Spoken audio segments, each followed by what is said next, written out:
చిత్తూరు జిల్లా పుంగనూరు మండలం నెక్కుంది గ్రామంలో వెలసిన శ్రీ నల్లవీర గంగమ్మ అమ్మవారిని గురువారం మాజీ మంత్రి ఎమ్మెల్యే పెద్దిరెడ్డి రామచంద్రారెడ్డి దర్శించుకుని ప్రత్యేక పూజలు చేశారు. ఆలయానికి విచ్చేసిన ఎమ్మెల్యేకి ఆలయ నిర్వాహకులు ఘనంగా స్వాగతం పలకగా వేద పండితులు పూర్ణకుంభంతో స్వాగతం పలికారు. ఈ సందర్భంగా ఎమ్మెల్యే పెద్దిరెడ్డి రామచంద్రారెడ్డి మాట్లాడుతూ ప్రతి సంవత్సరం అమ్మవారిని దర్శించుకుని ఆశీస్సులు పొందడం ఆనవాయితీగా వస్తున్నదని అన్నారు. నియోజకవర్గంలో ప్రజలు సుఖసంతోషాలతో ఉండాలని అమ్మవారిని మొక్కుకున్నానని తెలిపారు. అంతకమునకు కురవపల్లిలో నిర్వహించిన మసమ్మ జాతరలో ఎమ్మెల్యే పెద్దిరెడ్డి రామచంద్రారెడ్డి పాల్గొని అమ్మవారిని దర్శించుకున్నారు. ఈ కార్యక్రమంలో వైసీపీ నాయకులు, కార్యకర్తలు పాల్గొన్నారు.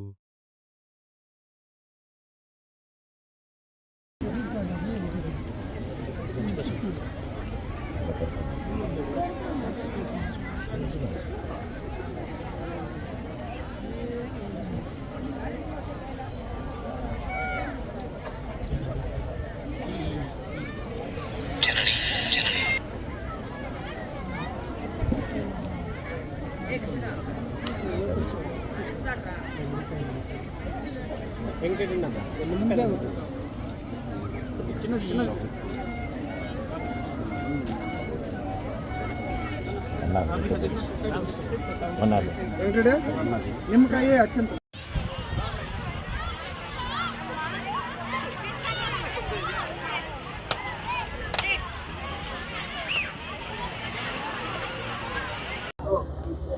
మసమ్మ జాతరకు వస్తూ ఉన్నాము. ఇప్పుడు దాదాపుగా 7-8 సంవత్సరాల నుంచి వచ్చేదే కాకుండా అమ్మవారిని దర్శించుకొని ఆశీర్వాదం పొందేదే కాకుండా మన నియోజకవర్గాన్ని, ఈ జిల్లాను సుభిక్షంగా ఉంచేలాగా ఆమె ఆశీర్వదించాలని చెప్పి వేడుకోవడం జరిగింది. ప్రత్యేకించి